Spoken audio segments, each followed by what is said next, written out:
Hey, there. Tonight, we're going back, way back, to the year 1006 CE, when the sky split open with light so bright it cast shadows at midnight, and most of the world never wrote it down. But you're not in Europe tonight. You're not in a castle or monastery where monks are too busy arguing about theology to look up. You're in ancient Korea, specifically the kingdom of Goryeo. And you're about to witness something extraordinary while dodging arrows, surviving brutal winter raids, and eating millet porridge for the 347th day in a row. Your name doesn't matter to history. The records won't remember you personally, but your observations? They'll puzzle astronomers for 1,000 years. So, dim the lights. Get comfortable. Let me take you back to a time when looking at stars wasn't romantic. It was your job. A job that might get you killed. A job that required you to sit outside in -20-degree weather, watching, recording, freezing, while armies fought over the very ground beneath your observatory. Welcome, time traveler. Tonight, you're an astronomer in ancient Korea, and you're about to have a very long, very cold, very strange career. Where are you watching from tonight? Drop a comment. What time is it there? Are you ready for 1,000 years of cosmic bureaucracy? So, dim the lights. Let's begin. You wake before dawn, in a stone chamber that smells of damp earth and old ink. The year is 1004 CE. 2 years before the supernova that will define your career. Right now, you're just a junior astronomer in training at the Goryeo Bureau of Astronomy and Calendar, and you're already regretting every decision that brought you here. Your sleeping mat is thin. The floor is colder than seems physically possible.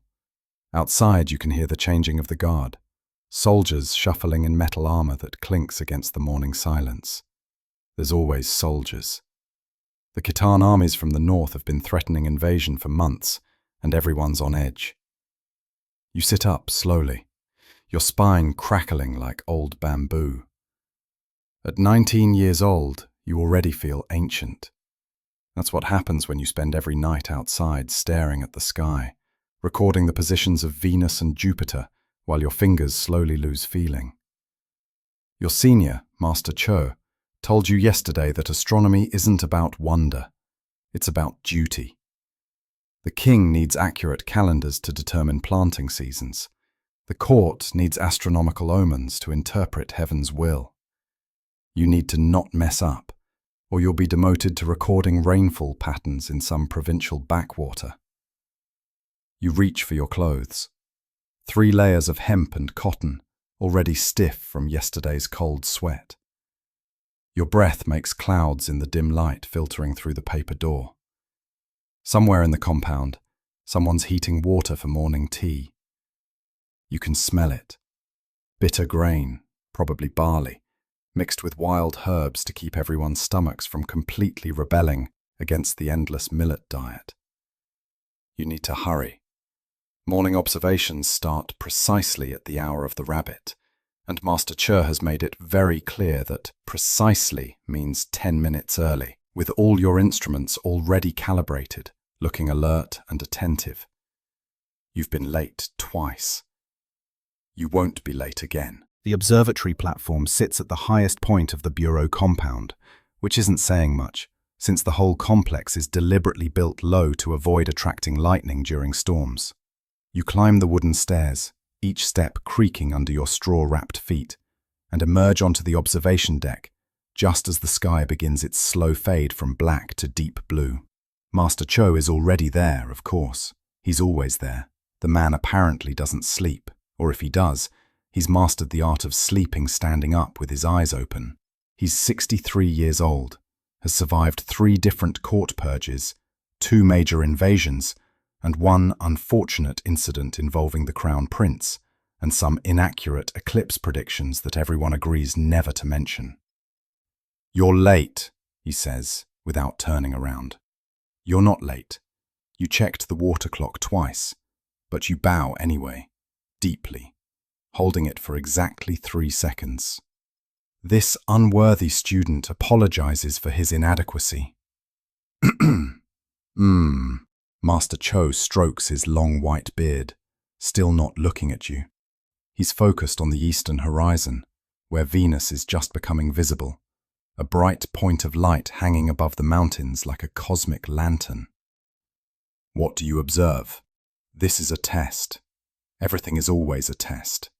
You step to your position, pulling out your measuring stick, a precisely calibrated bamboo rod with markings that took someone 3 years to perfect. You sight along it, measuring the angle between Venus and the horizon. The bright morning star stands 4 fingers above the eastern mountains, Senior Master. Its position is consistent with the calculations from 3 days prior. No unusual motion detected. And there's always an and. You squint, looking harder. The sky is getting lighter, making it difficult, but you notice it. The red planet, Mars, has moved slightly forward against the background stars, approximately half a finger's width eastward. Master Cho grunts. That's his version of praise. The morning observation session lasts 2 hours, during which time you record the positions of 7 visible celestial objects. Note 3 cloud formations that Master Cho insists are meteorologically significant, and slowly lose all feeling in your feet despite the triple-wrapped cloth around your straw sandals. By the time the sun fully rises, painting the sky in shades of orange and pink that would be beautiful if you weren't so cold and hungry, you've filled 3 wax tablets with preliminary notes that will later be transferred to silk paper in the record room. Adequate, Master Cho says, which from him is equivalent to someone else composing poetry about your genius. He descends the stairs with surprising agility for a man his age, leaving you to pack up the instruments alone. This is the routine. Every morning, regardless of weather, war, or personal catastrophe, the Bureau of Astronomy and Calendar has maintained continuous observations for 200 years. Emperors rise and fall, dynasties change, armies burn cities. But every morning, someone stands on this platform and measures the sky. You're carrying the instrument case down the stairs when you hear it. Horns, blowing from the northern watchtower. Not the regular patrol horns, the alarm horns. You freeze mid-step. The Khitan are coming. For weeks, everyone's been expecting this. The Northern Barbarians, that's what everyone calls them, though you suspect the Khitan have equally unflattering names for Goryeo-Koreans, have been massing troops at the border. Their excuse is some diplomatic slight from 3 years ago that nobody really remembers. The real reason is that they want Goryeo's territory, its resources, and its strategic position. You should run to the shelter. That's the protocol. Bureau personnel are considered valuable government assets and are supposed to evacuate to the underground storage rooms during raids. Instead, you stand there on the stairs, holding a case full of bamboo measuring sticks, wondering if anyone has ever died for astronomy before. The decision is made for you when Master Cho's voice cuts through the morning chaos like a blade. Inside. Everyone inside. Bring the star charts. You grab the instrument case and practically fall down the remaining stairs, your numb feet barely catching the edges of each step. The compound is now full of running people, guards rushing toward the walls with spears and bows, junior officials scrambling toward the storage buildings, someone's breakfast spilling across the courtyard stones in a tragic puddle of millet porridge. The underground record room is accessed through a narrow door in the main hall, down a ladder carved directly into bedrock. It's so narrow that you have to lower the instrument case on a rope before climbing down yourself, your shoulders scraping against stone walls on both sides. At the bottom, oil lamps are already lit. The room is larger than you expected, roughly 20 feet across, with stone walls lined floor to ceiling with wooden shelves, holding silk scrolls, bound books, wax tablets, and various astronomical instruments too valuable to risk above ground. Master Cho is directing traffic like a general, pointing people to positions. You, sort the observation logs by year. You, verify the integrity of the eclipse prediction tables. You, he points at you, count the star charts. Make sure we have all 47 sets. If we're missing any, someone will be beaten, and I'm too old for beating. So it will be you. Above, you can hear thuds. Distant at first, then closer. Something heavy hitting the compound walls, probably battering rams, or those stone-throwing siege engines the Khitan supposedly copied from the Chinese. The lamps flicker from the vibrations. You start counting charts, your hands shaking only slightly. 1, 2, 3. The silk is cool under your fingers, each scroll precisely labelled with dates and celestial coordinates. Outside, someone screams. You keep counting. 4, 5, 6. This is the job. You're on chart number 32 when the first soldier comes down the ladder. Not a Khitan invader, just a palace guard, looking for Master Cho. They have a brief, hushed conversation in the corner that you definitely shouldn't be listening to. But the stone walls echo everything, so you hear it anyway. Breached the outer wall. Holding at the second gate. King is considering evacuation. Master Cho's response is so quiet you almost miss it. The observations must continue. The guard stares at him like he's suggested they all grow wings and fly away. Senior Master, with respect, the Khitan are... The observations must continue. Master Cho repeats, louder now, his voice carrying that particular tone that means the discussion is over. We have maintained an unbroken record for 200 years. Wars end, dynasties fall. The stars remain. Our duty remains. The guard leaves, shaking his head, probably thinking astronomers are all insane. He's not entirely wrong.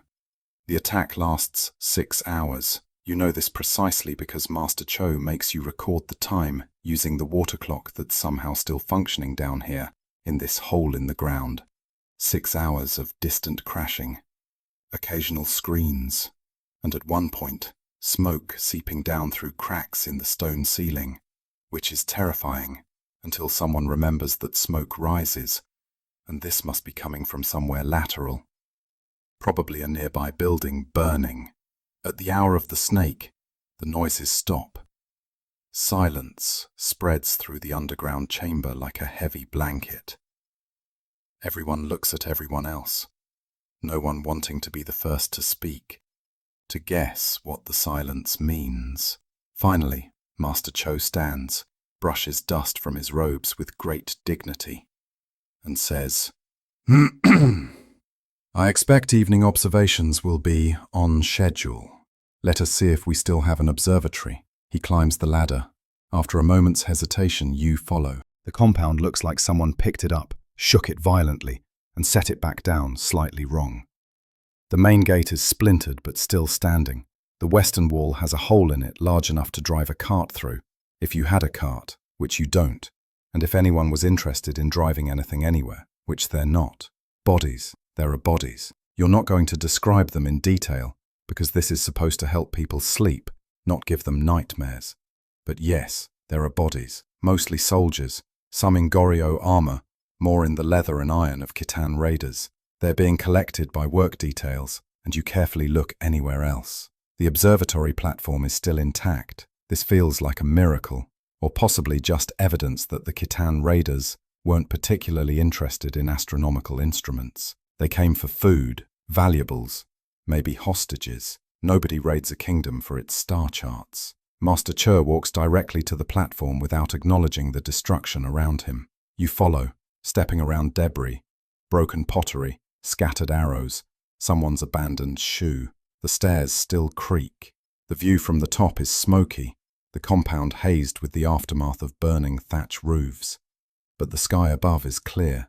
Evening observations, Master Cho says, as if this is a completely normal day, as if 6 hours ago you weren't all hiding underground, wondering if you'd be killed or captured. Will proceed as scheduled.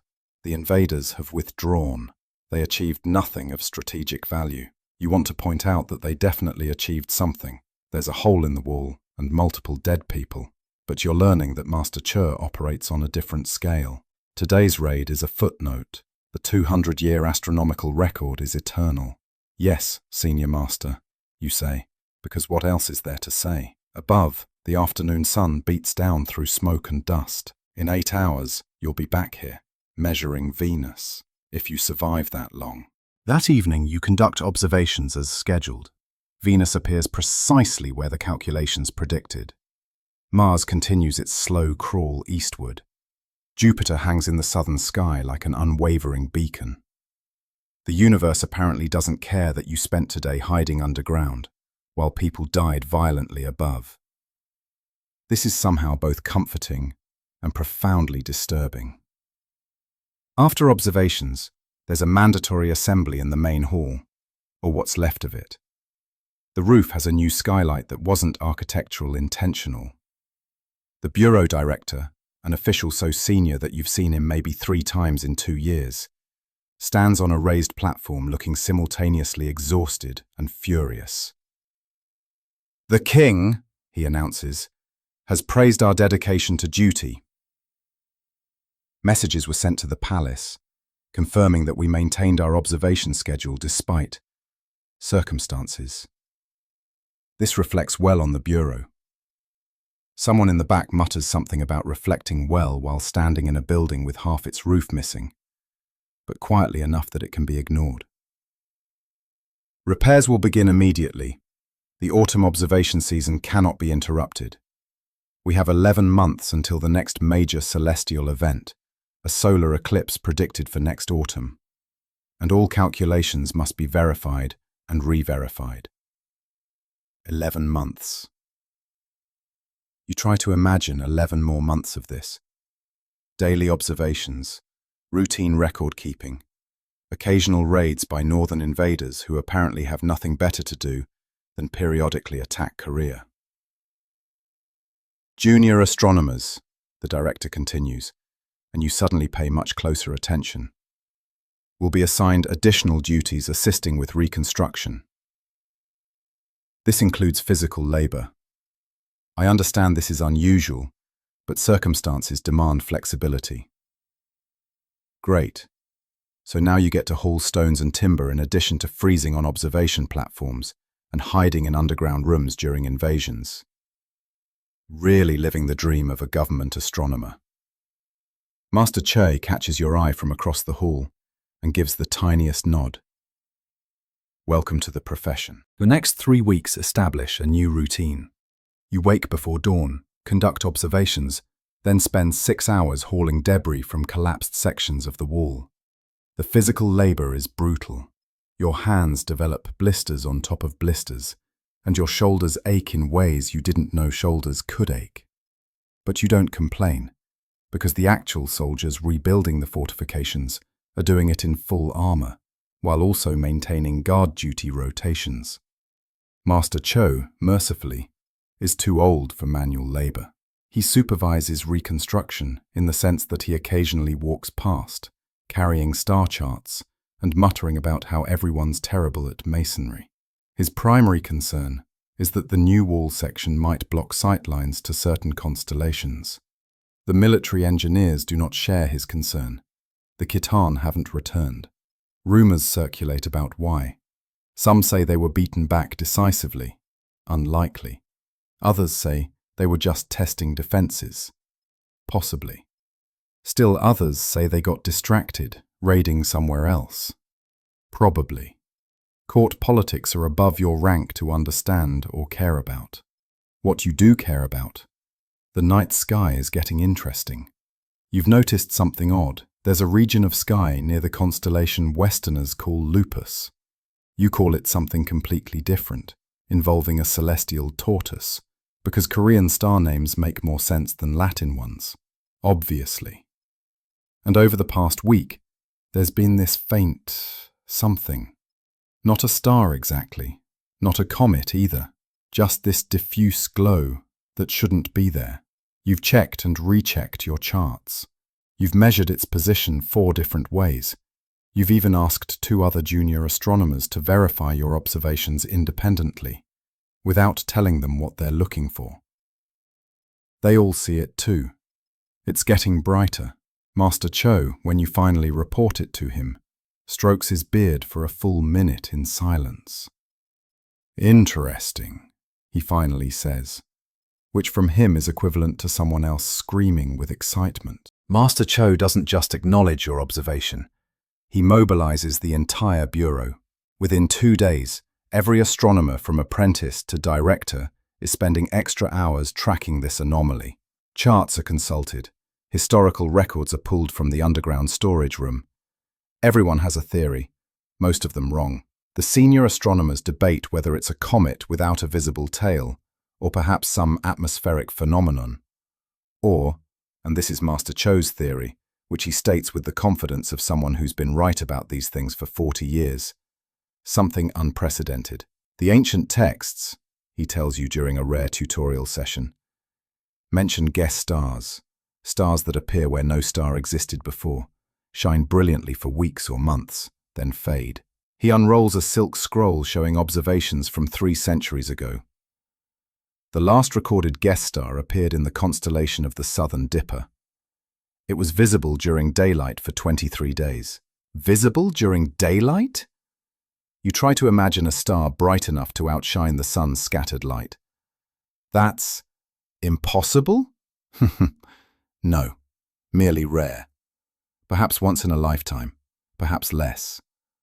The glow in Lupus, in your celestial tortoise constellation, continues brightening. By the end of the 4th week, it's clearly visible to the naked eye, no longer requiring precise instruments to detect. By the end of the 5th week, it's the brightest object in that region of sky.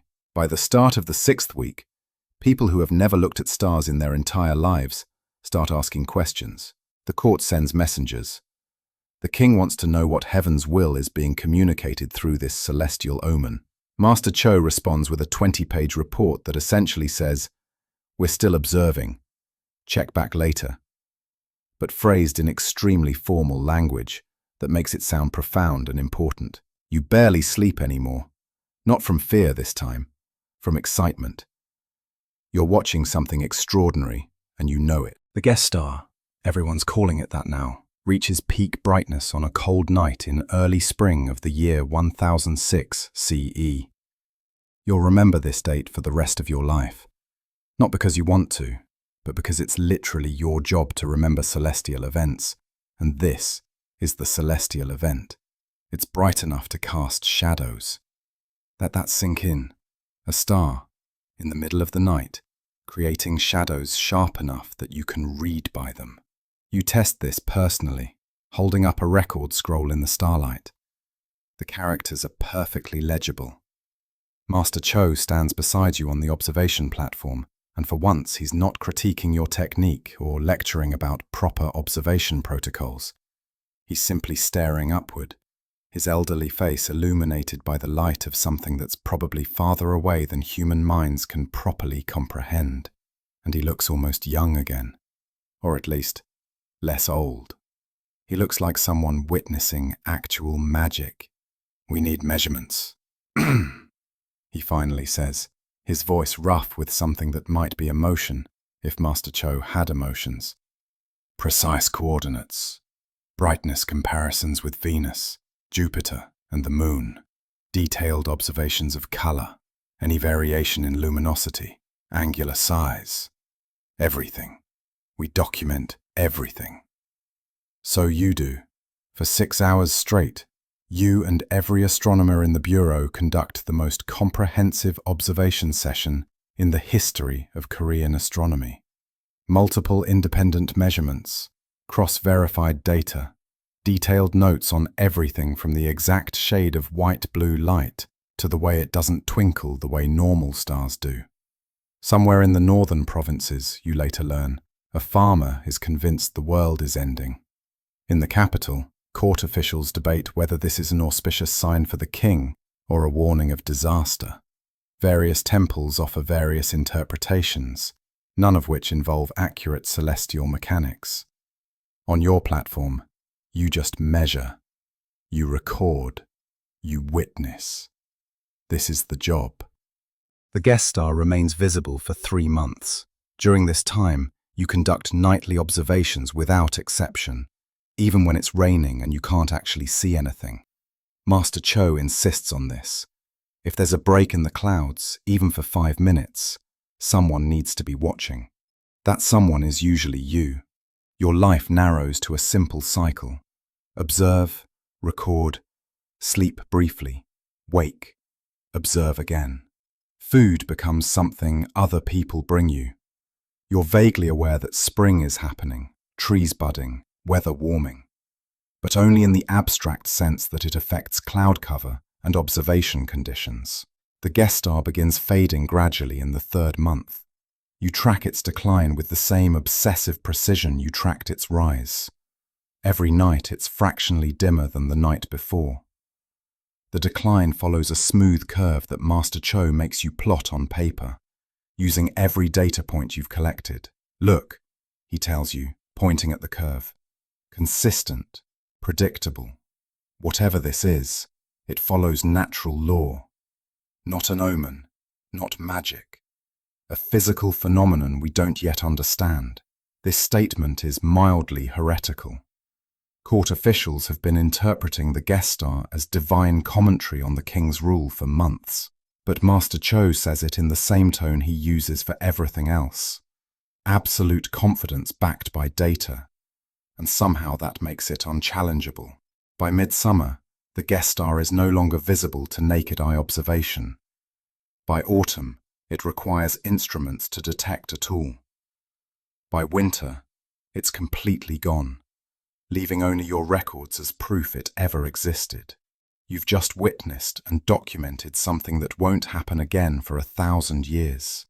You're 19 years old. Your hands are permanently ink-stained. You're exhausted down to your bones. And you're fairly certain this is the most important thing you'll ever do. Master Cho pats your shoulder once, which is his maximum expression of approval. Adequate work, he says. You'll take it. Life returns to normal, which means it returns to being cold, exhausting, and occasionally interrupted by northern raiders. The difference is that now you're not just a junior astronomer. You're the junior astronomer who documented the guest star. This doesn't come with a promotion or increased pay, but it does come with a new title, Record Keeper of Unusual Celestial Phenomena, which is both prestigious and a guarantee that you'll be the one stuck on observation duty whenever something weird happens in the sky. 6 months after the guest star fades, messengers arrive from the capital with an unusual request. The court wants to know if other kingdoms observe the same phenomenon. Specifically, they want to know what foreign astronomers recorded. This is tricky. Korea maintains limited diplomatic contact with China, basically none with Japan, and absolutely none with anywhere west of the Taklamakan Desert. Information moves slowly and unreliably through official channels, but information about astronomy, that moves through unofficial channels that have existed for centuries. Traveling scholars, merchant reports, occasional diplomatic gifts that include astronomical records. Master Cho assigns you to research this question. You spend 3 weeks in the record archives, which is less boring than it sounds, because the archives contain reports from traveling Korean scholars who visited Chinese observatories, plus several confiscated Chinese astronomical texts from previous generations. What you find is interesting. Chinese astronomers definitely recorded the guest star. Their observations align almost perfectly with yours, just from a slightly different latitude. They're calling it something different. Guest star in the Lodge of D. But it's clearly the same object. Reports from further west are fragmentary, but suggestive. Maybe Indian astronomers saw it, possibly Arab scholars. But Europe? Nothing. No records at all, at least none that have reached Korea, which admittedly might not mean much, since European astronomical records rarely reach Korea under the best circumstances. Your research report goes to Master Cho, who reads it in silence, then passes it to the bureau director with increasing interest, who then passes it up the chain to someone at court whose job is apparently reading reports about what foreign astronomers did or didn't observe. 3 weeks later, you're summoned to the palace. This is terrifying. Junior astronomers don't get summoned to the palace unless something has gone very wrong or very right, and you can't imagine what you've done right enough to warrant royal attention. The summons comes with specific instructions.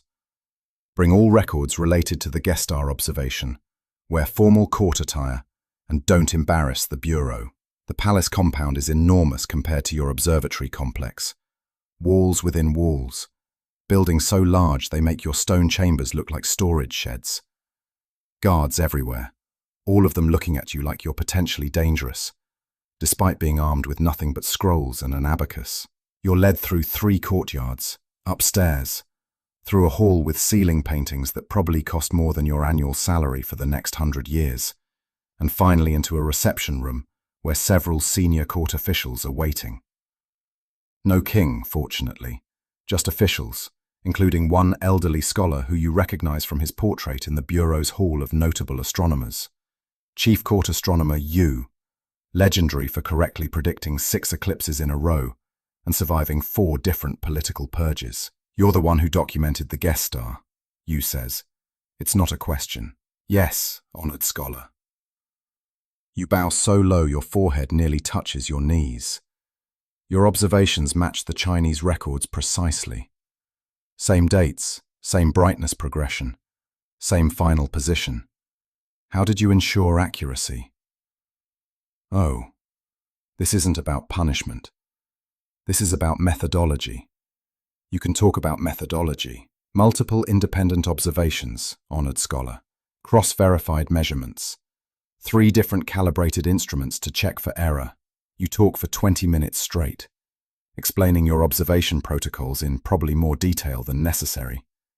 But Yu listens without interrupting. Chief Court Astronomer Yu asks questions for 2 hours. Not hostile questions, technical ones. He wants to know about your calibration methods, how you accounted for atmospheric distortion, why you chose certain background stars for reference points. He's testing your knowledge, and the fact that you have answers means you pass. Finally, he nods slowly. The guest star presented a unique opportunity. Your documentation is superior to most Chinese records I've reviewed. More precise measurements, better attention to decline progression. He pauses. The Chinese court astronomers have resources we lack. More instruments, more personnel. Yet your work exceeds theirs in several aspects. Do you know why? You hesitate, unsure if this is a trap. I do not wish to appear immodest, honored scholar. I'm not asking for modesty. I'm asking for analysis. We observed consistently, you say slowly, every night without exception. Chinese court astronomers serve many functions: political interpretation, calendar regulation, ritual timing. Their observation schedules are flexible. We made observation our only priority. Yu almost smiles. Correct. Single-minded dedication to observation, regardless of weather, politics or convenience, produces superior data. This is why Korea maintains one of the most continuous astronomical records in the known world. He gestures to another official. The king wishes to expand the bureau. More observers, more equipment, permanent observation stations in provincial cities. Your documentation has proven the value of our methods. This should feel like a victory. Instead, it feels like being assigned more work, which, in fact, it is. You're being told the bureau is expanding, which means everyone's workload is about to increase while the expansion is organized. You will assist in training new observers, Yu continues. Your protocols will become standard methodology. Consider this a promotion, though your rank won't officially change for another 3 years because bureaucracy is slow. Questions? No, honored scholar. What else can you say? You return to the bureau compound feeling both proud and exhausted, a combination that's becoming your default state. Master Cho is waiting on the observatory platform, which is never a good sign. When he wants to tell you something positive, he does it in the record room over tea. Platform meetings mean work. The court astronomer was impressed, he says without preamble. You represented the bureau adequately. Thank you, Senior Master. Don't let it inflate your head. Competence is expected, not praiseworthy. Now, he produces a rolled document from his sleeve. Your new duties. You'll train 6 new observers starting next month. They're younger than you, less educated, and will ask stupid questions. Answer them anyway. Additionally, you'll conduct weekly verification observations to calibrate the new instruments being commissioned. The Bureau is receiving 3 new bronze armillary spheres, 2 quadrants, and an improved water clock. You'll test each one personally. This is significantly more responsibility than you expected. Senior Master, I'm not certain I'm qualified to. Nobody's qualified until they do the work. You'll learn while teaching. That's how this profession works. He adjusts his robes against the evening wind. The King's expansion program means we'll be documenting celestial phenomena more comprehensively than ever before. Our records must be impeccable. If European kingdoms have nothing written about the guest star, while we have 3 months of precise observations, that's not our concern. But if we miss something important in the future because we were inadequately trained, that becomes a problem. He's right, of course. He's always right, which is irritating. The first group of trainees arrives in 3 weeks. Use that time to prepare your teaching materials. I expect detailed lesson protocols covering everything from basic angle measurement to proper record keeping. Include common errors and how to avoid them. He starts to leave, then pauses. Oh, and congratulations on not embarrassing us at court. That was a real possibility. High praise indeed. Preparing training materials is harder than conducting observations. Observations follow clear protocols, point instrument, measure angle, record data. Teaching someone else to do this requires breaking down every step into components you've internalized through repetition. Why do you hold the measuring stick at arm's length? Because it standardizes the angular reference. Why this specific background star for calibration? Because its position is reliably documented for centuries. You write everything down. Common errors, holding instruments too loosely, forgetting to account for observation height above ground, not verifying calculations independently, recording observations in the wrong time system, mixing up the hour of the rat with the hour of the ox because you're exhausted and they sound similar in your head at 3 in the morning. The 6 trainees arrive on a cold morning in early autumn. They're young, between 14 and 17 years old, and clearly terrified. You remember being equally terrified your first day, which somehow doesn't make you better at being reassuring. I'm your senior instructor, you tell them, and the words sound absurd coming from your own mouth. You're 20 years old. You're barely older than 2 of them, but you've documented a guest star and been praised by Chief Court Astronomer Yu, so apparently you're qualified to teach. Astronomy in the Bureau isn't romantic. It's not about wondering at the cosmos. It's about measuring, recording, and not making mistakes that will embarrass the kingdom at international astronomical conferences. They nod like they understand. They don't understand.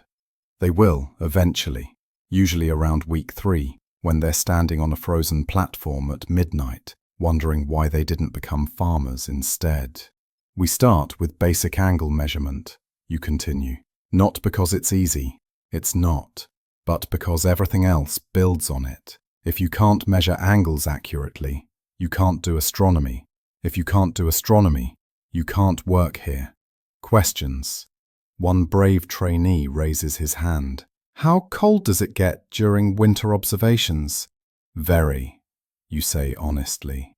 Very, very cold. Teaching is exhausting in different ways than observing. When you observe, you can be methodical and slow. When you teach, 6 people are constantly making different mistakes simultaneously, and you need to catch and correct all of them before the errors become habits.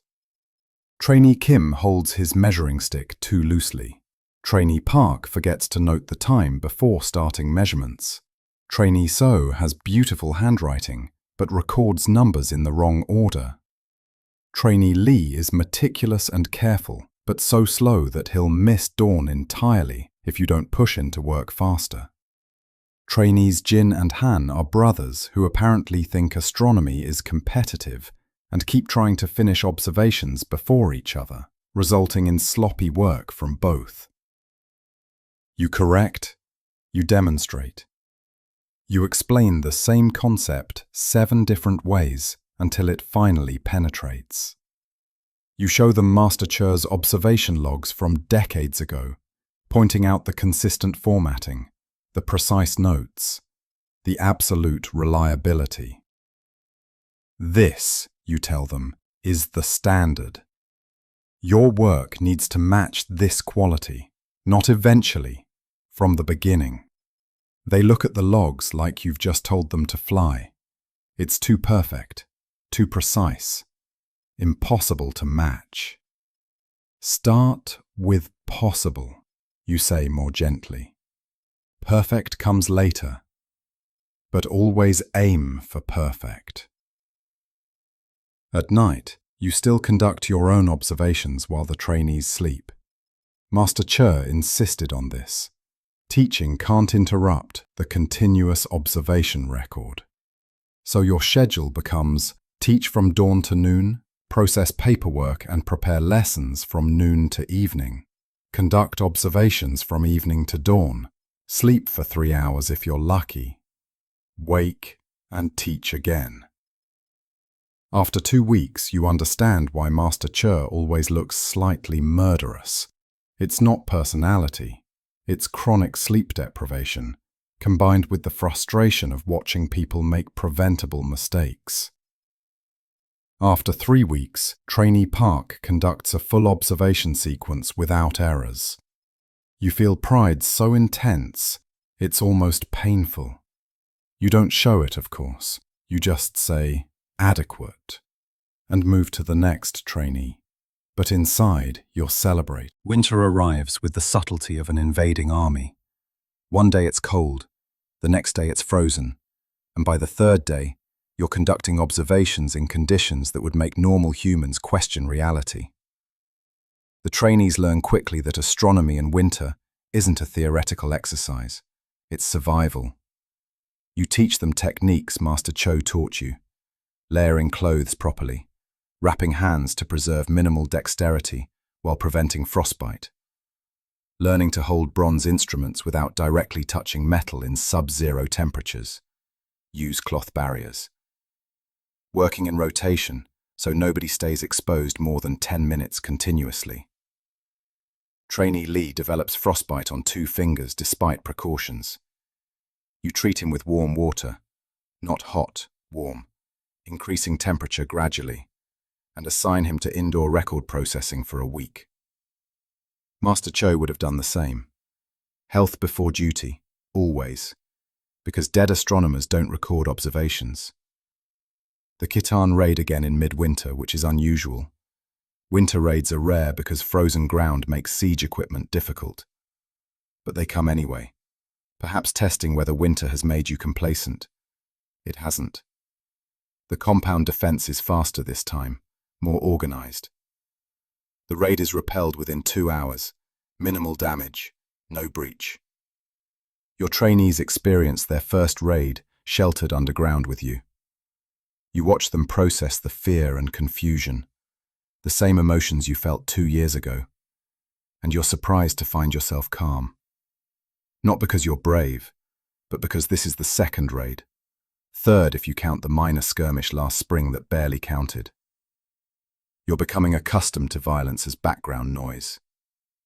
This should probably bother you more than it does.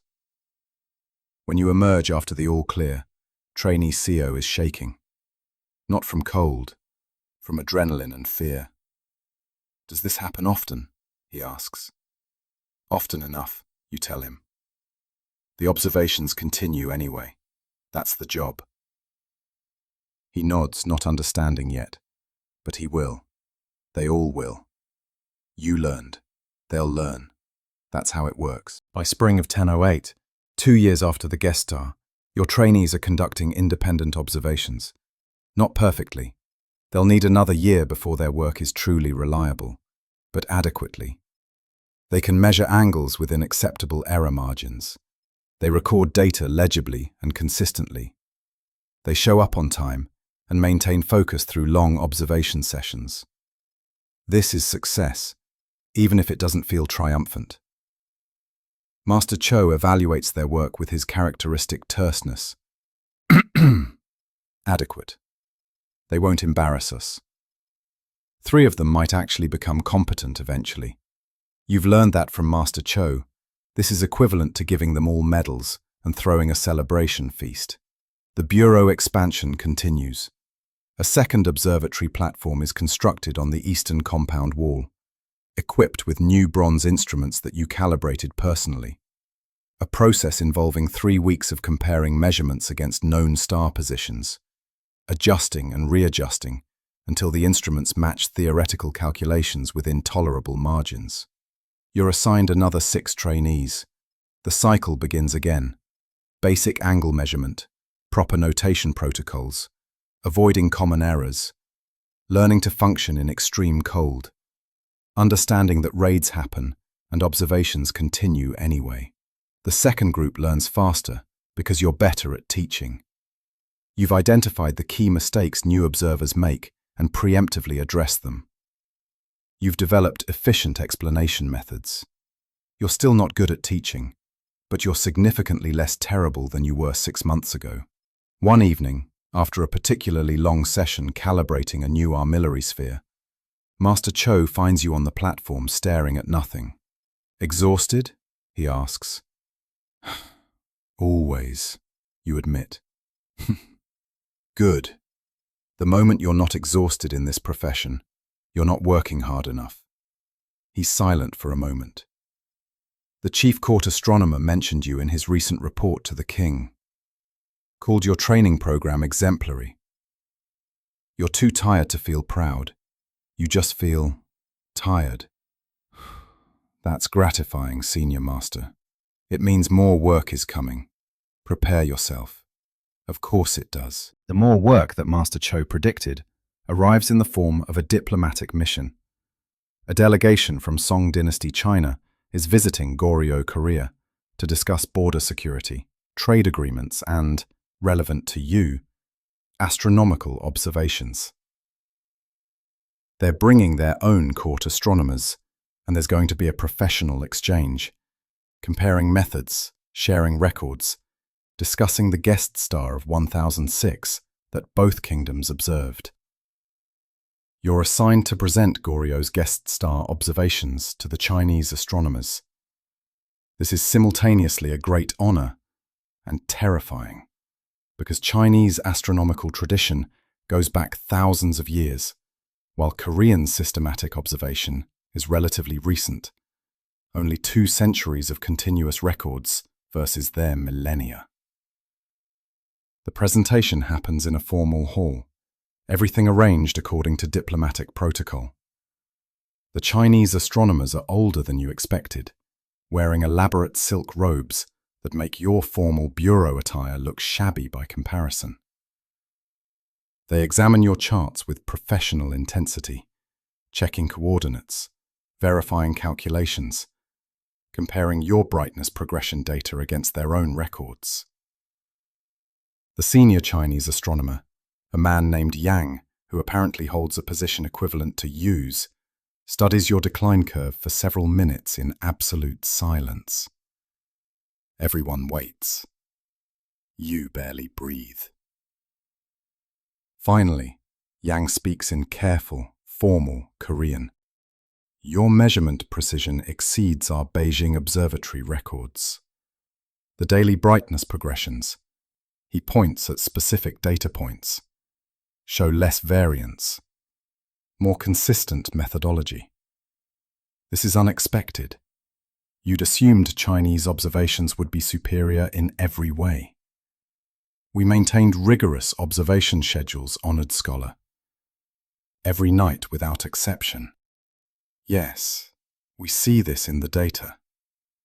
Consistency produces superior results. He looks at you directly. Beijing astronomers sometimes prioritized court duties over observation. Political considerations. You had no such distractions. We had raids, invasions, and warfare, honored scholar.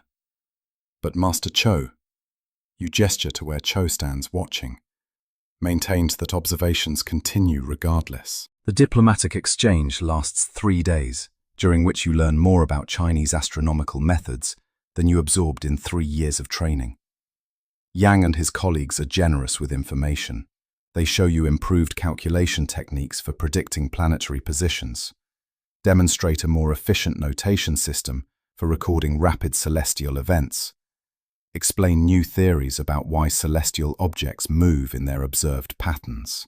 In exchange, you share couriers' methodologies, the rigorous observation schedules, the cross-verification protocols, the training systems you've developed. They're particularly interested in how you maintain accuracy despite limited resources compared to Chinese imperial observatories. Necessity creates efficiency, Master Cho explains during one session. We cannot waste observations on imprecise measurements. Every data point must serve multiple purposes: position verification, calculation validation, training demonstration. We maximize each observation's value. On the final day, Yang makes an unexpected proposal. The Beijing Observatory would welcome Korean observers for training exchanges. 1 or 2 astronomers, 6 months to 1 year, learning our advanced methods and instruments. He pauses. We would similarly send Chinese astronomers here to learn your observational discipline. This is unprecedented. Korea and China maintain diplomatic relations, but rarely this level of technical cooperation. Everyone looks at Bureau Director, who looks at Chief Court Astronomer Yu, who strokes his beard thoughtfully before responding. We would need to consider carefully. Such an exchange would require royal approval, detailed planning, significant resources. In other words, yes, but slowly, because bureaucracy. Yang nods understanding. He's clearly navigated similar governmental processes in China. Before leaving, he speaks to you privately.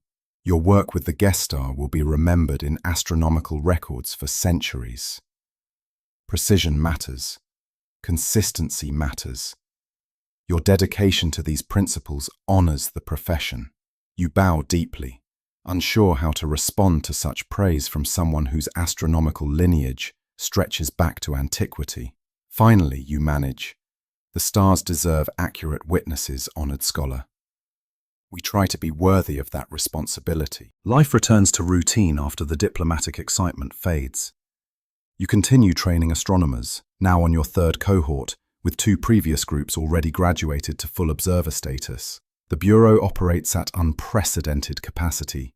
Multiple observation platforms, shifts of trained observers, continuous documentation across weather conditions and political situations.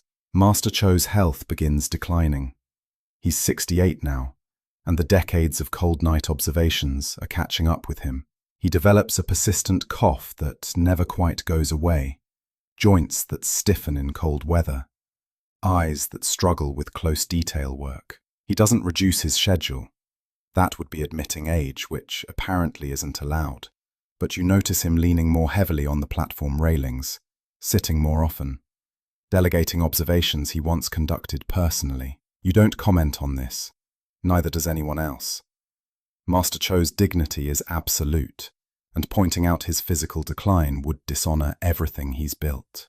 Instead, you simply ensure that particularly difficult observations are, coincidentally, assigned to yourself or other younger astronomers. leaving Master Cho with supervisory roles that happen to require less physical exertion. He knows what you're doing. You know he knows. But this is how respect functions, allowing people dignity while quietly redistributing their burdens. The year 1010 brings another major Khitan invasion, this one lasting weeks rather than hours. The compound is besieged properly this time. Siege towers, constant arrow fire, multiple assault attempts. You spend 18 days underground with your trainees and half the bureau staff, maintaining observation schedules by emerging in brief windows when fighting lessens, then retreating quickly. During one of these brief surface intervals, conducting a rapid planetary observation while arrows occasionally whistle overhead, one of your trainees, Kim, the one who's been with you longest, asks, "Senior instructor, is the observation worth dying for?" You measure Venus's position carefully before answering. The observation isn't worth dying for, but maintaining the record? Maybe. Ask me again in 30 years. The siege ends when Khitan forces withdraw after losing too many soldiers to be worth the continued assault. Goryeo doesn't exactly win, more like both sides get tired of dying and agree to stop temporarily. The compound is damaged but functional. 12 people died, including 2 junior administrators from the bureau. Not astronomers, fortunately, but people you knew. People who worked in the record room organizing charts you documented. You attend their funeral rites with appropriate solemnity, then return to work because the universe doesn't care about human casualties, and neither do observation schedules. Master Cho's cough worsens significantly after the siege. 18 days in the underground chamber's damp air did nothing good for his respiratory system. He continues supervising, but now from indoor positions, managing records and calculations rather than conducting observations. You've effectively become the senior observer, though officially you're still his subordinate. One evening he calls you to the record room. He's sitting at the central table, surrounded by decades of documentation he's personally overseen. He looks small suddenly, diminished by age and illness in a way that makes your chest tight. "You'll take over senior observer responsibilities when I retire," he says without preamble. The director agrees. Yu approves. The formal appointment will happen next year, but functionally you already command the observation program. "Senior Master," you begin, not sure what you're going to say. That you're not ready?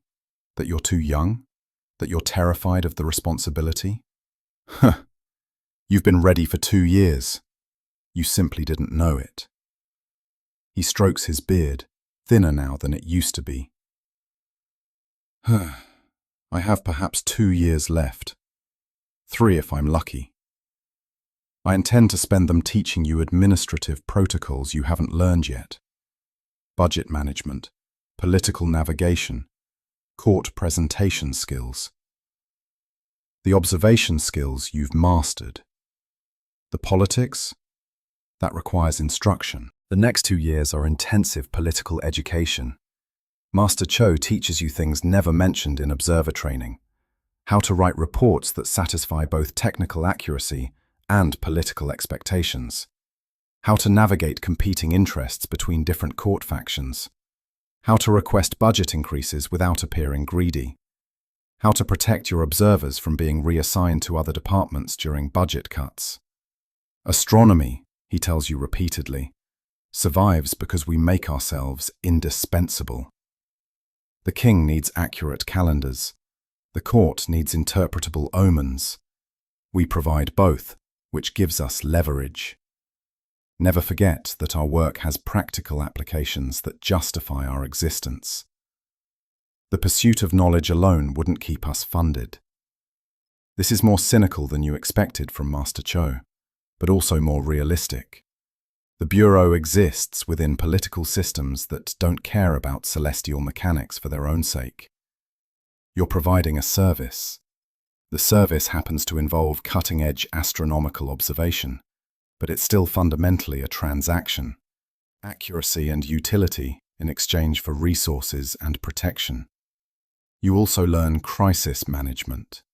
In 1012, when predictions about a solar eclipse are off by nearly an hour, not your calculations, you did those correctly, but someone in the calendar division made transcription errors. You learn how to write an apologetic report that acknowledges error while explaining the mistake in technical terms that deflect blame appropriately. The calendar official responsible is transferred to a distant provincial office. Your observation program emerges unscathed. Master Cho watches you navigate this crisis with clear approval. You protected your people while accepting appropriate responsibility. That's leadership.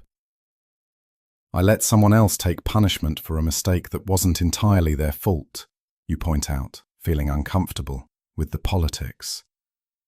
Yes, that's how systems work. Not fair, but functional. Learn to live with the contradiction, or this position will destroy you. You're learning. It's less satisfying than astronomy, but apparently necessary. Master Cho dies quietly in his sleep during the winter of 1013, 7 years after the guest star. He's 70 years old, which is remarkable longevity considering the profession. His funeral is attended by every astronomer in the bureau, plus representatives from the palace, Chinese diplomatic observers, and various court officials who probably never spoke to him, but show up because protocol requires it. You deliver the funeral oration, which feels impossible, summarizing 45 years of astronomical work in 10 minutes of formal speech. You focus on numbers, because Master Cho would have appreciated that. 16,425 nights of observation during his career. 847 documented unusual celestial events. 23 correctly predicted eclipses. 89 trained astronomers, including yourself. 2 guest stars observed and documented, including the unprecedented brightness of 1006. Solemnly, he taught that consistency matters more than brilliance, you tell the assembled mourners. That observation requires discipline more than inspiration. That the stars deserve witnesses who show up regardless of weather, war, or personal comfort. Proudly, he was such a witness for 45 years. We honor him by continuing that witness. The formal appointment to senior observer happens 2 weeks later, after the appropriate mourning period. There's a ceremony involving many officials saying many words, most of which you don't really hear. What matters is the bronze seal they give you, the official marker of your authority over the Bureau's observation programs. It's heavy in your hand, physically and metaphorically. Chief Court Astronomer Yu speaks to you privately afterward. Master Cho built an observation program that rivals China's imperial observatories, despite a fraction of their resources. He did this through uncompromising standards and institutional discipline. You inherited both the program and the burden. Don't waste his legacy. I won't, honored scholar. Good. Now, we have reports of unusual stellar activity near the constellation of Cassiopeia. Your first major observation project as senior observer. Being senior observer means less actual observing and more administrative coordination, which you resent initially, until you realize this is how programs survive their founders. Master Cho's genius wasn't just in observation. It was in building systems that function without him. You now oversee 17 fully trained astronomers and 12 in various stages of training. You coordinate observation schedules across 3 platforms, manage equipment maintenance and calibration, review all documented observations for accuracy, compile monthly reports for the bureau director, and quarterly reports for Chief Court Astronomer Yu, handle budget requests and resource allocation, and still conduct personal observations whenever possible, because you'd go insane if you only did paperwork. The stellar activity near Cassiopeia that you mentioned turns out to be a new variable star. Not as dramatic as the 1006 guest star, but significant enough to require comprehensive documentation. You assign rotating observation teams to track it continuously for 6 months, collecting data that will eventually be compared with Chinese and possibly Arab astronomical records, once diplomatic channels allow information exchange. You're also training your eventual replacement, though you're only 26 and hopefully won't need one for decades. But Master Cho's lesson was clear. Institutions need succession planning. You identify the most promising young astronomer, a woman named Ji He, which is unusual because the Bureau traditionally employed only men. But she's so obviously talented that even the conservative director couldn't justify excluding her. You mentor her the way Master Cho mentored you. Rigorous standards, no tolerance for imprecision, and endless patience with genuine effort.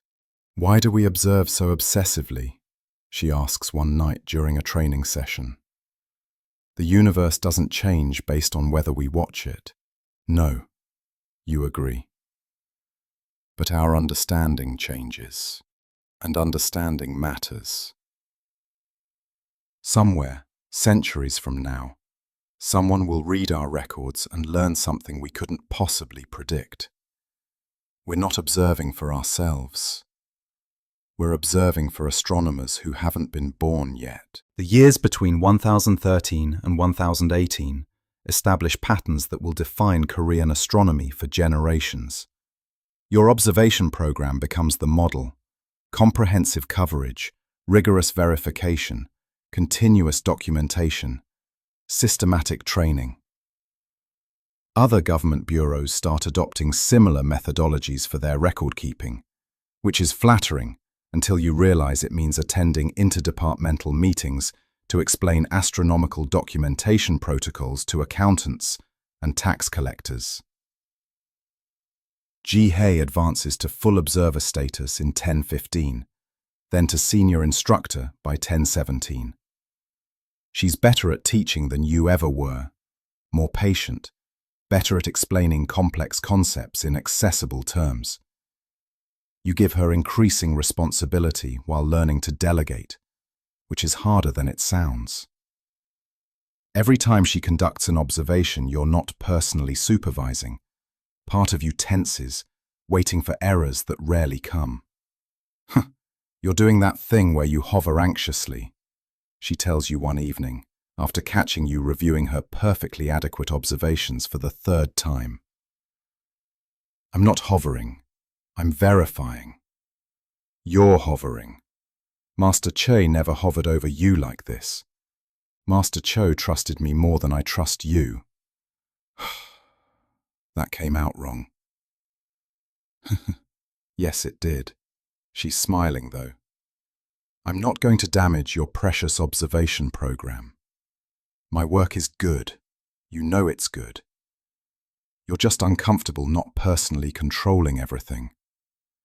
She's right, obviously. You're developing all of Master Cho's supervisory paranoia without his ability to gracefully conceal it.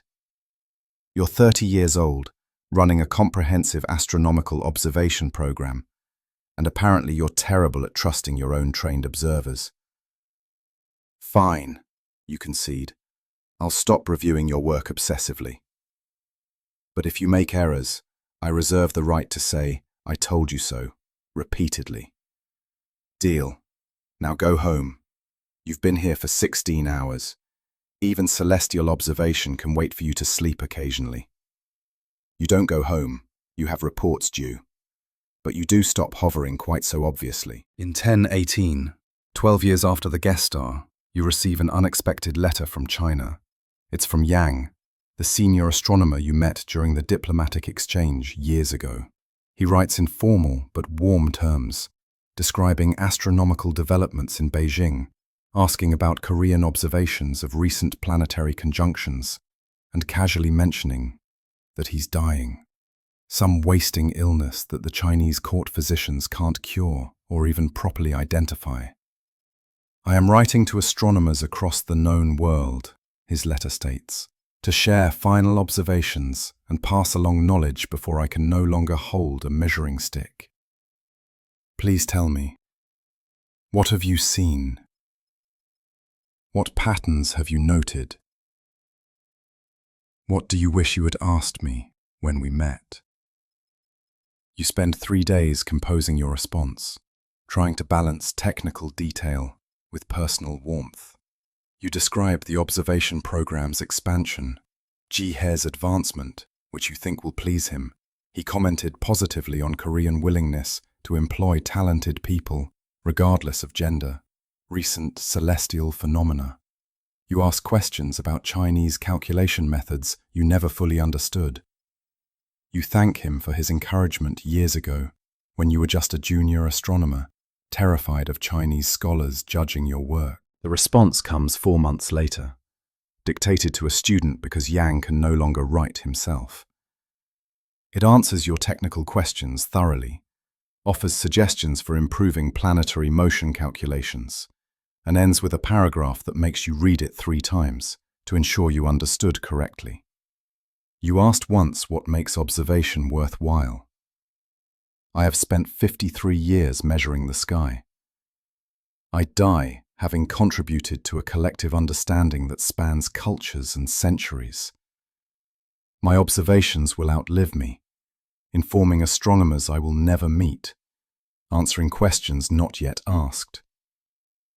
This is immortality of a kind, not personal, but functional. It is enough. Watch the sky well, my Korean colleague. Someone will read your records 1,000 years hence and marvel. He dies 3 weeks later. The Chinese diplomatic office informs you officially. You observe that night sky with particular attention, thinking about scholarly legacies and cosmic timescales. The 1020s bring stability and routine, which in government astronomy means you're successfully doing your job. No major celestial events require emergency observation protocols. No wars significantly disrupt your schedules. There are raids, always raids, but they've become predictable enough to plan around. Your budget remains adequate. Your trained observers produce consistent work. Your reports satisfy court requirements without requiring excessive political maneuvering. This should feel like success. Instead, it feels like waiting. You're 34 old, running an astronomical observation program that operates smoothly enough that you sometimes feel unnecessary. Ji He manages day-to-day training. Your senior observers conduct routine observations without supervision. The administrative systems you've built function almost automatically. You're not obsolete exactly, but you're definitely less essential than you once were. You're bored, Ji He diagnoses, during one of your increasingly rare observation sessions together. You built a system that doesn't need you constantly, and now you're restless. I'm not bored. I'm efficiently managing resources. You're checking observation logs from 3 years ago, looking for errors that, if they existed, would have been caught by 4 different verification protocols. You're bored. She adjusts her measuring instrument. Venus is 3 fingers above the horizon, by the way. You're welcome for doing your job while you're having an existential crisis. You measure Venus anyway, even though her measurement is obviously correct. Master Cho never seemed bored. Master Choi had you to train and a guest star to observe. You have a functioning program and normal astronomy. Different circumstances. She makes a notation. Maybe you need a new project. Something beyond routine observation. She's right, but you're not sure what that project would be. You've documented the sky comprehensively. You've trained a generation of astronomers. You've established protocols that will outlive you. What else is there? The answer comes 3 months later, in the form of a request from the palace. They want a comprehensive star catalogue, documenting every visible star, celestial objects, position with unprecedented precision. Estimated time to completion, 10 years. Finally, something interesting. The Star Catalogue project consumes the next decade of your life. The goal is ambitious. Document the precise position of every star visible from Korea down to 4th magnitude, plus notable fainter objects. This means thousands of individual measurements, all cross-verified, all calculated relative to a standardized reference frame you're essentially inventing as you go. You divide the sky into sections, assigning observation teams to methodically document each region. Every star requires at least 3 independent measurements from different observers on different nights to verify accuracy. Every measurement must be recorded in standardized notation, with observation conditions documented, atmospheric clarity, temperature, moon phase, any factors that might affect precision. It's exactly the kind of massive, obsessive, borderline unreasonable project that reminds you why you became an astronomer. Master Cho would have loved this. He would have pretended it was routine bureaucratic work, while secretly being thrilled at the ambition. Your observers think you're insane. They're not wrong. The project requires observation sessions every clear night for years, processing more data than the Bureau has ever handled, developing new notation systems for previously uncatalogued stars. You're essentially creating an astronomical reference work that will define Korean astronomy for generations. Ji-hae becomes your deputy director for the project, managing schedules and data processing, while you focus on methodology and quality control. The partnership works well. She's better at administration than you ever were, while you're better at the obsessive precision required for this kind of cataloguing work. By 10:30, you're 44 years old, and the catalogue is roughly 60% complete. Your hair is mostly grey now, your body complaining about years of night observation in all weather conditions.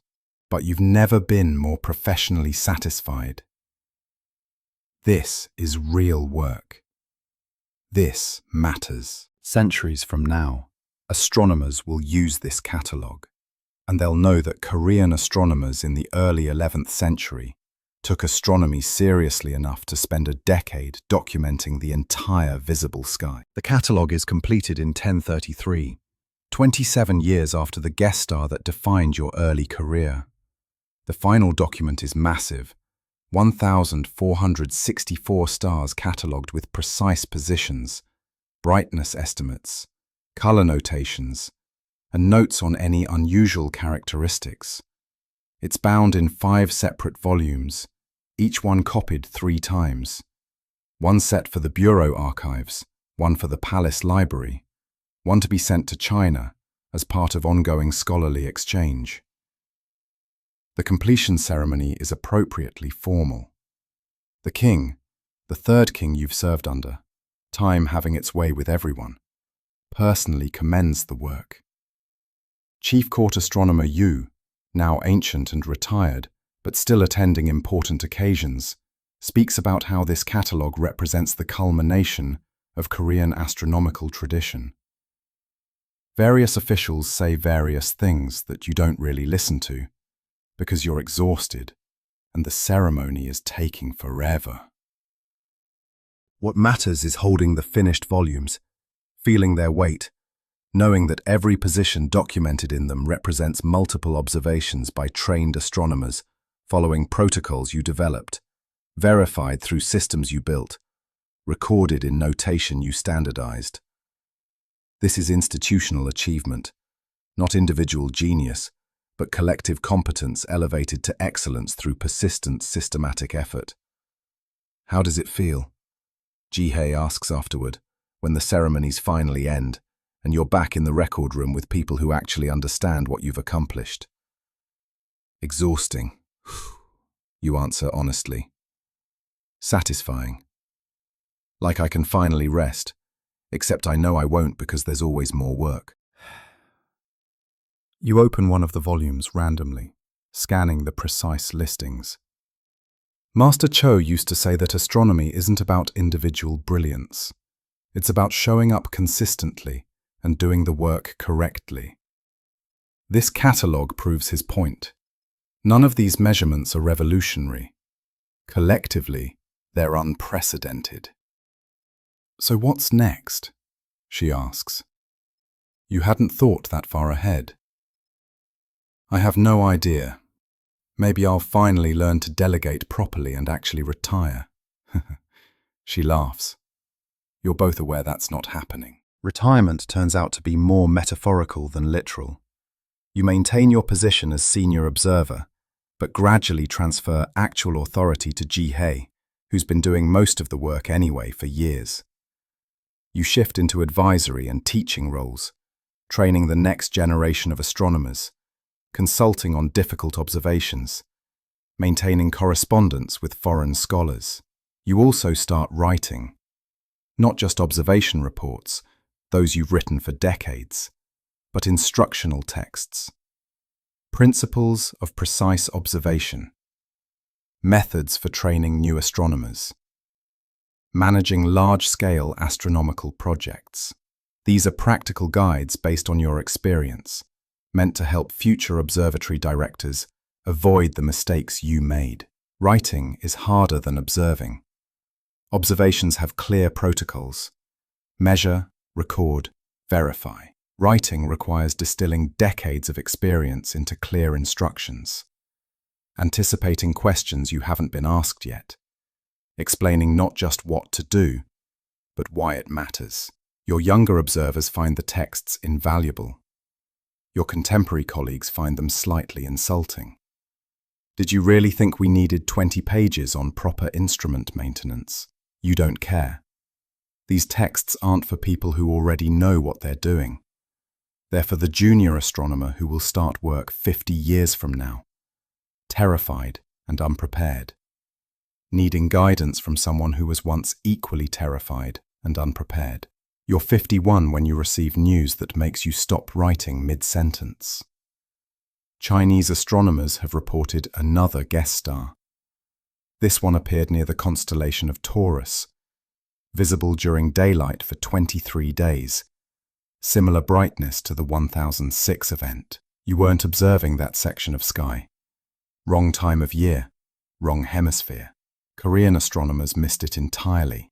This is simultaneously disappointing and oddly comforting. Even comprehensive programs miss things.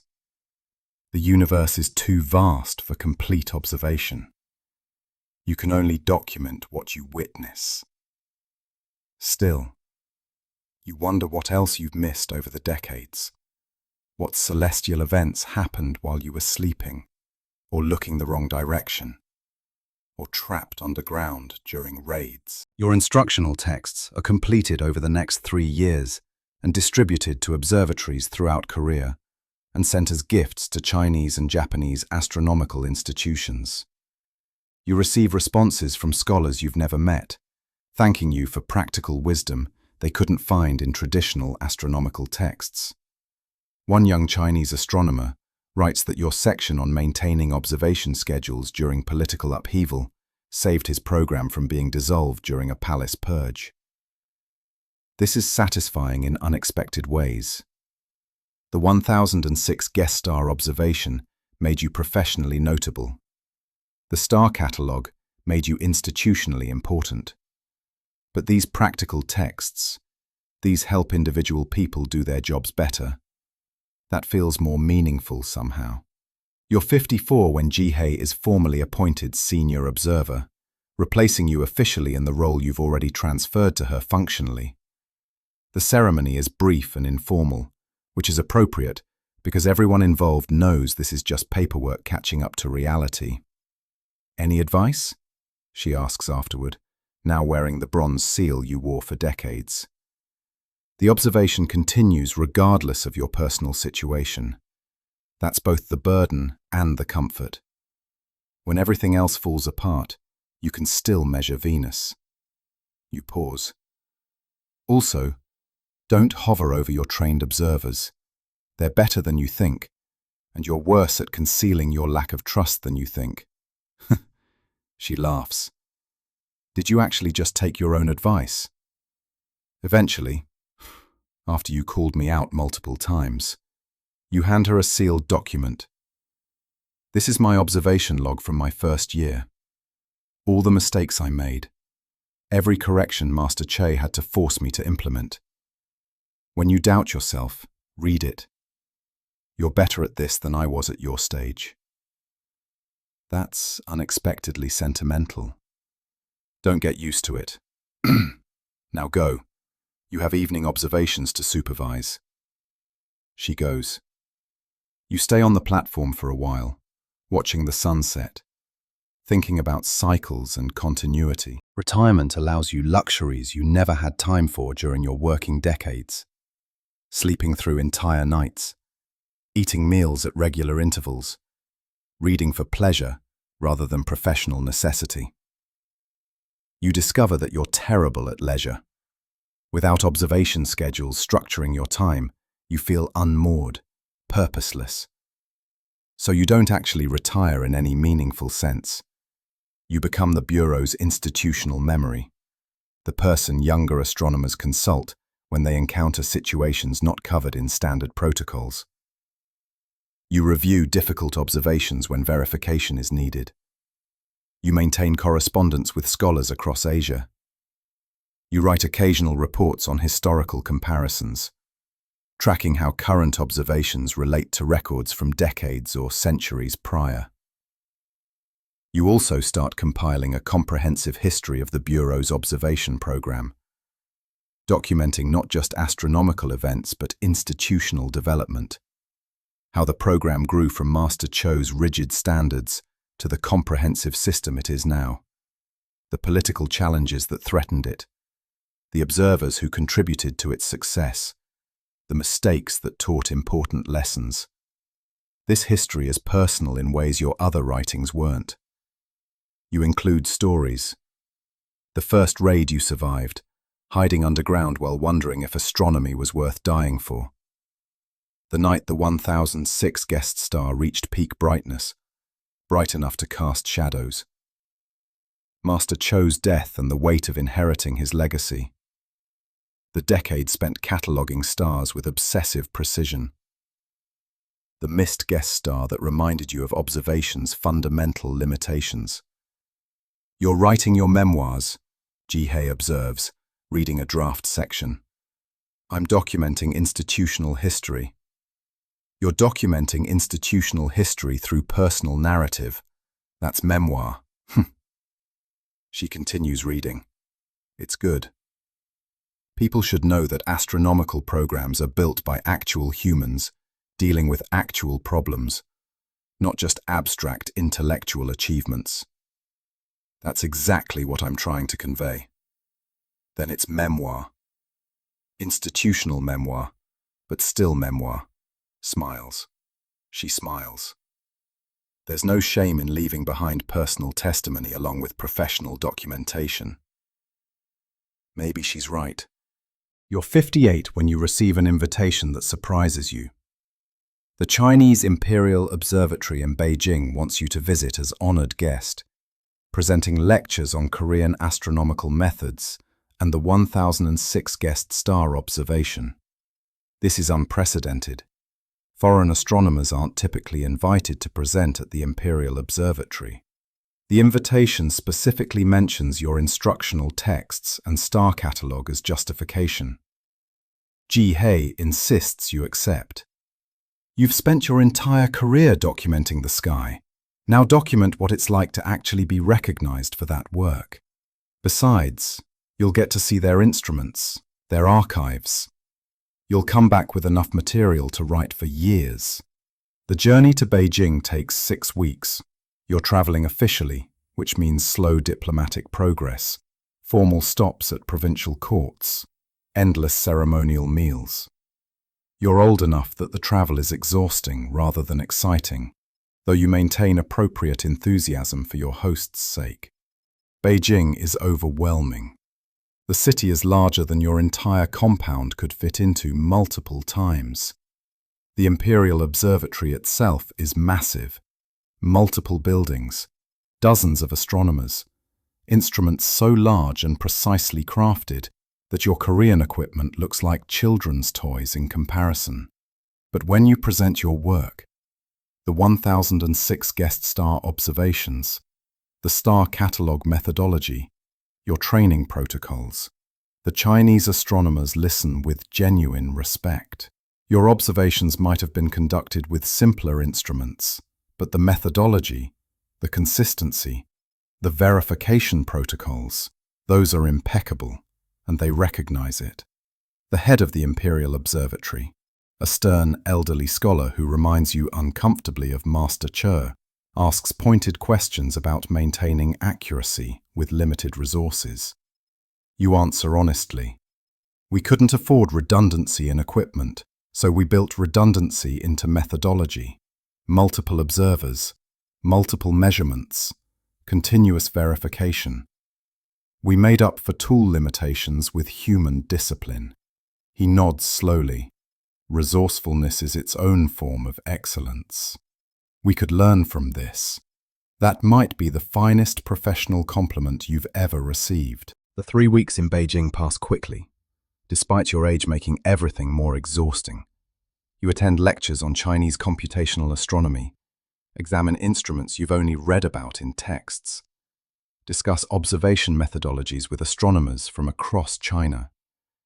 You're treated as honored elder scholar, which is both flattering and slightly ridiculous since you're still getting used to being old enough to qualify as elder anything. The most profound moment comes in the Imperial Observatory's archive room, similar to your own but vastly larger, containing astronomical records stretching back over 1,000 years.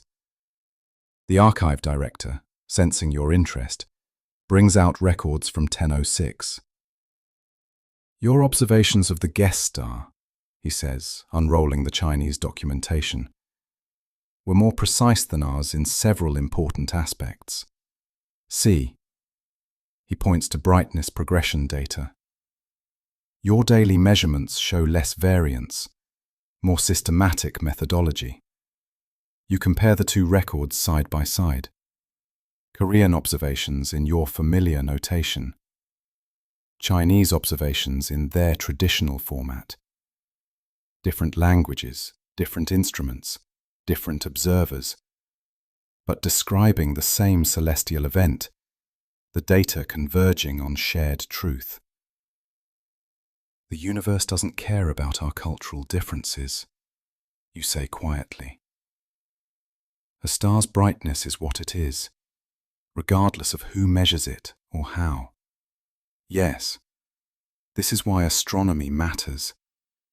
It's universal truth accessible through different paths. The archive director carefully rolls up both documents. Your work will be preserved here along with ours. Future astronomers will see how Korean and Chinese observations complemented each other, creating more complete understanding than either could achieve alone. On the long journey home, you think about that constantly. You spent your life documenting the sky from one small platform, in one small kingdom. But that work connected to larger efforts across cultures and centuries, each observer adding their piece to collective understanding that no individual could achieve alone. This is the real immortality. Not personal fame, but contributing to something larger that continues after you're gone. You return to Korea, feeling oddly young despite being nearly 60. The Beijing visit reminded you that you're part of international scholarly community, not just isolated observer in a small kingdom. You write extensively about the visit, comparing Chinese and Korean methods, documenting their advanced instruments, discussing how different approaches complement each other. Your institutional history, which you'd been writing slowly, suddenly acquires new urgency. You now understand how your program fits into larger astronomical tradition, spanning cultures and centuries. The Korean observation program isn't peripheral. It's a significant contributor to collective knowledge, punching well above its weight through methodological rigor and consistency. Jihei reads your revised history and notices the tonal shift. This is more confident. You're not just documenting anymore, you're arguing for importance. The work deserves that. Master Che deserves that. The decades of observers freezing on platforms deserve recognition for what they actually contributed. You set down your brush. Beijing has instruments we'll never afford. But our protocols, our training systems, our verification methods, those are equal or superior. That matters. It does matter. Write it that way. The next year passes peacefully. You write. You consult on occasional difficult observations. You maintain correspondence with Chinese astronomers, now feeling like actual colleagues rather than distant figures. You watch your grandnieces and grandnephews. You never married, too consumed by astronomy, but family connections remain. And try to explain what you did for a living. You looked at stars, one asks, genuinely confused about why this required decades of work. Yes, very carefully, and wrote down what I saw, so other people could learn from it. That's kind of boring. Frequently, yes, but occasionally spectacular. You think about the 1006 guest star, that impossible brightness. Worth the boring parts for the spectacular moments. The child remains unconvinced. That's fine.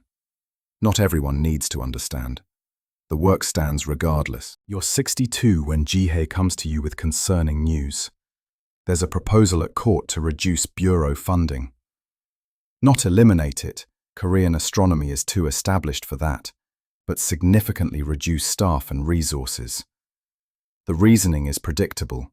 No major celestial events requiring intensive observation, budgets tight due to increased military spending. The observation program has become routine enough that maybe it doesn't need current resource levels. They're not wrong about it being routine, Jihei says. But routine is the point. Consistent observation across all conditions, not just during spectacular events. That's what makes our records valuable. You know this argument intimately. You've made it yourself during budget reviews for decades. What's the political situation? Mixed. Some officials support maintaining funding. Others see astronomy as expendable luxury. The king hasn't decided yet. Then we need to make the case again. Demonstrate value, not just astronomical but practical. You pull out notes from previous budget defenses. Calendar accuracy affects agricultural planning. Eclipse predictions prevent panic. Our international reputation brings diplomatic benefits. We can't just argue that observation matters intellectually. We need to show concrete value. You spend the next week helping Jihei prepare a comprehensive defense of the program. Historical data on budget versus output. Examples of observations that informed practical decisions. Letters from foreign scholars praising Korean astronomical work. Documentation of how your training program has influenced other government record-keeping systems. The court review is tense but ultimately successful.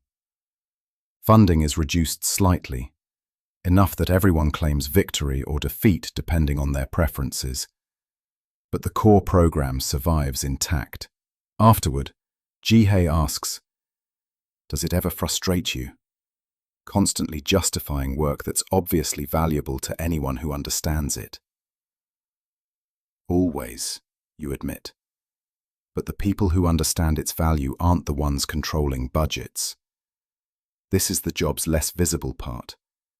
Making the case to people who'll never personally look through a measuring instrument or appreciate a well-documented stellar position. Institutional survival requires it. The budget battle takes more out of you than you expected. You're 63, and recovery from stress is slower now. You spend weeks afterward feeling exhausted, struggling with a persistent cough that reminds you uncomfortably of Master Cho's decline. Jihei notices, obviously, and starts limiting your involvement in bureau activities. You're supposed to be retired. Consult when asked, write when inspired, rest when tired. Stop trying to manage everything from behind the scenes.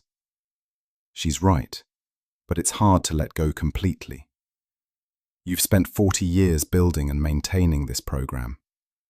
Watching from the sidelines while others handle challenges feels wrong, even though intellectually you know delegation is necessary and appropriate. Your institutional history is nearly complete now. You're working on the final chapters, which brings you to the present and raises an uncomfortable question. How do you end your own story while you're still alive? You can document up to now, but the conclusion remains unwritten because you're still living it. You settle on ending with reflection rather than conclusion. Thoughts on what the observation program means, what you've learned about institutional continuity, what you hope future astronomers will learn from your experiences. It's not a neat ending, but it's honest. One evening, sitting on the observatory platform watching sunset, a rare moment of pure observation without professional purpose, you're joined by a young trainee you don't recognize. Fresh arrival, probably, still learning the basics. "Senior scholar," he asks, "were you here during the guest star?" "The bright one from years ago." "The 1006 event?" "Yes. I was junior observer then. Documented the entire sequence." "What was it like, seeing something that unprecedented?" You consider. Terrifying, exciting. Mostly very cold and exhausting, because observation doesn't pause for wonder. You still have to measure accurately while your hands freeze. But also profound. Knowing you're witnessing something unique, that your records will matter centuries from now. That combination of immediate discomfort and long-term significance, that's astronomy, in summary. Winter of 1036 is your last. You know this with the certainty that comes from a failing body, the persistent cough worsening, strength fading, basic tasks becoming exhaustingly difficult. You're 65, which is good longevity for your profession. Master Cho made it to 70. Yang died at 75. You're in acceptable range for an astronomer who spent decades in extreme conditions. Jihei tries to insist you rest completely, but you negotiate limited activity. You finish the institutional history, writing the final pages with shaking hands. Jihei helping when your grip fails. You organize your personal observation logs, decades of nights documented in your own hand, making sure they're properly archived, where future researchers can access them. You write letters to astronomers you've corresponded with over the years, Chinese scholars, the few Japanese contacts you've developed, even one ambitious Arab mathematician who somehow obtained your address. The letters are farewells, disguised as technical updates, sharing final observations, and thanking them for decades of scholarly community. One clear evening in late winter, you ask to be brought to the observatory platform one last time. Jihei and two senior observers help you up the stairs. You're too weak to climb unaided now, and settle you on a bench where you can see the entire sky. The stars are brilliant. Polaris steady in the north. The familiar constellations you've observed thousands of times. Venus bright near the western horizon. Jupiter high in the southern sky. Everything exactly where mathematics predicts it should be. the universe following natural law with perfect consistency. Beautiful. You manage, though talking is difficult now. Yes. Jihei agrees, standing beside you. You're not sure if you mean the stars, or the fact that you got to spend your life understanding them. Maybe both. You sit quietly, watching the sky one final time, surrounded by people continuing the work you helped build. This is adequate completion. You die 3 days later, quietly, in your quarters, with Jihei present. The last thing you see is the institutional history manuscript, completed, bound, properly archived, sitting on your desk where it belongs. Your funeral is well attended. Bureau staff, obviously, but also court officials, diplomatic representatives from China and Japan, former trainees from across Korea who traveled to pay respects. Chief Court Astronomer Yu, now truly ancient, attends, despite needing to be carried in a chair. He speaks briefly at the ceremony.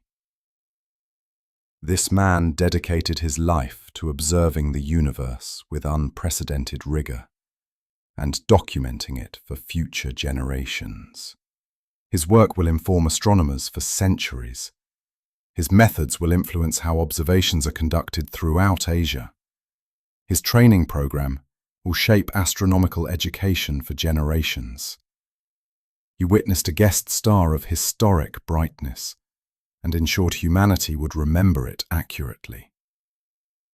He built an institution that will outlive all of us. This is exemplary life, fully lived in service to knowledge. You'd probably argue that the praise is excessive, that you just did your job consistently for decades, that Master Chair deserves more credit for building the foundation. But you're not here to argue, and the praise stands.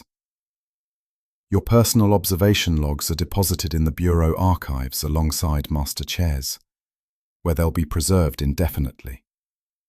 Your institutional history is copied multiple times, one for the Bureau, one for the Palace Library, one sent to Beijing, one kept in the Korean National Archives.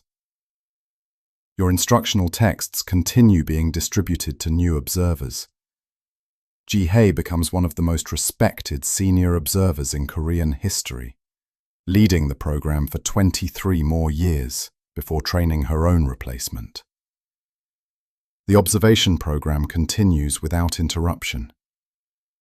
The guest star you documented in 1006 is remembered precisely because of your records. On clear nights, astronomers still stand on those platforms, measuring the same sky you measured, continuing the work that outlives everyone who contributes to it. This is institutional immortality. This is what you built toward. This is the Bureau of Astronomy and Calendar continues its work under Jihei's leadership. The observation program has expanded further, now 5 permanent platforms, 23 trained astronomers, systematic coverage of the visible sky every clear night. The protocols you developed are standard methodology, taught to every new trainee. Your institutional history has become required reading for senior observers. New copies are made as older ones wear from constant consultation. Chinese astronomical institutions cite it as exemplary documentation of how observation programs develop and survive political pressures. The 1006 guest star remains the standard reference for how to document unprecedented celestial events. When astronomers need to verify observation protocols, they consult your records. When training new observers in precision methodology, instructors use your guest star logs as examples of proper technique. The star catalogue you spent a decade creating is still the definitive Korean astronomical reference. Minor corrections and additions have been made as instruments improved, but the fundamental framework remains yours. Chinese and Japanese astronomers regularly reference it when comparing observations across regions. Your instructional texts are distributed throughout East Asia. A young Chinese astronomer, working in a provincial observatory similar to where you started, credits your section on maintaining observation during political instability, with saving his program during a military coup. Jihei occasionally visits your memorial tablet, updating you on bureau developments in the formal language used for addressing honored dead. She tells you about successful observations, new trainees, political victories, occasional failures. She treats these updates as conversations, one-sided now, but continuing the mentorship relationship that defined both your careers. Master Cho's observation logs sit beside yours in the archives, 2 generations of systematic documentation representing 45 plus 40 years of continuous observation. Soon Jihei's logs will join them, then her successors, then theirs. An unbroken chain of witnesses documenting the universe from one small peninsula on one small planet. Jihei retires at age 60, following the pattern you established. She's trained her replacement, a brilliant young man named Min Jun, who studied your institutional history as a student and built his career following your methodologies. The observation program continues growing under his leadership. A comprehensive retrospective study of the 1006 guest star is published, comparing observations from Korea, China, Japan, and fragmentary reports from Arab astronomers. Your Korean observations are the most complete and precise, the standard against which others are measured. The study estimates the guest star was a stellar explosion, approximately 7,000 light-years from Earth, a number that would have amazed you, though you lacked the theoretical framework to calculate it. The universe is larger than you could have imagined, but your observations remain accurate, regardless of scale. The Bureau marks the 50th anniversary of the guest star observation with a ceremonial review of your original logs. Senior astronomers read selected passages aloud, demonstrating how systematic observation was maintained across the entire sequence. Young trainees listen, understanding intellectually, but unable to fully grasp what it meant to witness that unprecedented brightness. A Chinese diplomatic mission brings gifts, honoring you posthumously. Formal recognition from the Beijing Imperial Observatory, naming you among the great astronomers of the age. The gifts include a beautifully crafted bronze astronomical instrument, engraved with your name, and the dates of the guest star observation. It's placed in the Bureau's ceremonial hall, where visiting dignitaries can see it. Your instructional text on training programs is now standard curriculum in Chinese provincial observatories. Your institutional history is required reading for anyone assuming senior astronomical positions throughout East Asia. Your star catalogue is in its 3rd official edition, expanded, but still acknowledging you as the original compiler. Master Chair would be pleased. Yang would be satisfied. You, if you were here to have an opinion, would probably just nod once and say, adequate. The Bureau of Astronomy and Calendar is now the most respected astronomical institution in East Asia. Multiple generations of astronomers have worked here since your death, none of whom met you, but all of whom work according to principles you helped establish. The observation program maintains continuous records spanning 9 decades since Master Cho's early leadership. An unbroken chronicle of the visible universe as witnessed from Korea. Your name appears in astronomical texts throughout Asia as the Korean observer of the guest star of 1006. The actual details of your life have faded. People know you documented the guest star with unprecedented precision, compiled an important star catalogue, developed influential training methods. But most don't know about the raids you survived, the cold you endured, the budget battles you fought, the doubt and exhaustion, and occasional terror. History remembers achievement more clearly than experience. This is appropriate. You weren't trying to be remembered personally. You were trying to document the universe accurately and build systems for others to continue that documentation. Mission accomplished. The 1006 guest star observations remain scientifically valuable, even 90 years later. When new theories about stellar behavior develop, astronomers return to your records, seeking data to confirm or refute hypotheses. Your measurements are precise enough to support analysis you couldn't have imagined.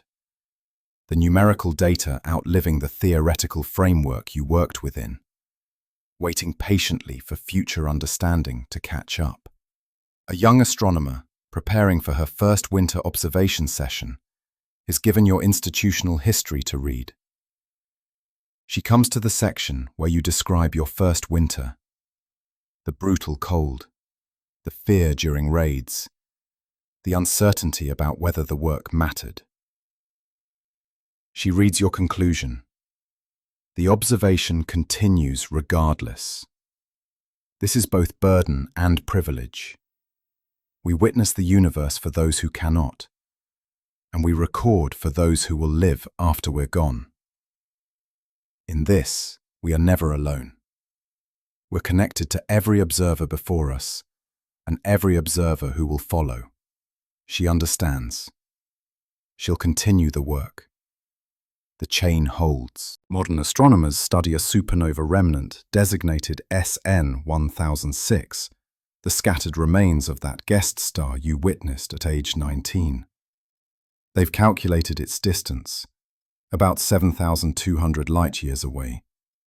They've determined its type, a thermonuclear explosion of a white dwarf star. They've measured the expanding debris field, still visible with modern telescopes, still spreading outward from that ancient explosion. And when they need historical data to verify their models, brightness progression, visibility duration, maximum luminosity, they consult Korean astronomical records from the Goryeo dynasty.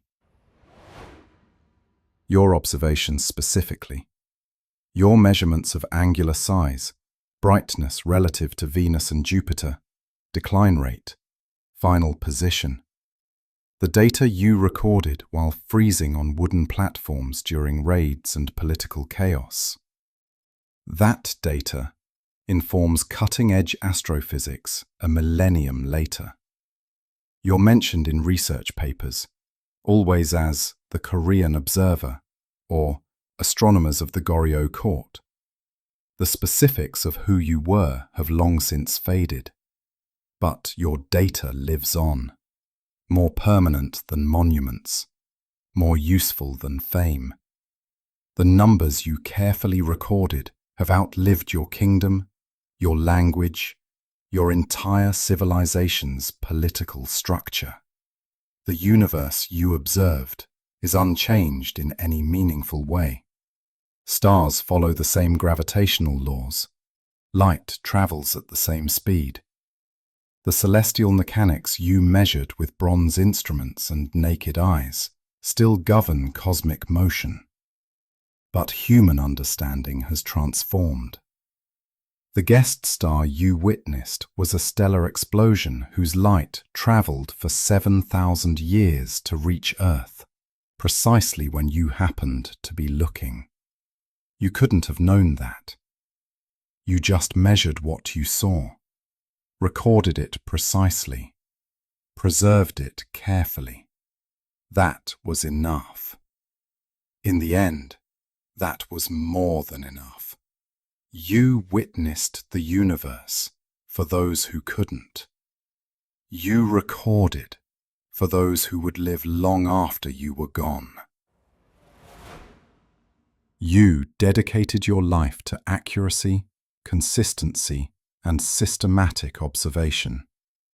1,000 years later, astronomers on another planet in another solar system, beings the stars, unchanged, continue their mathematical dance.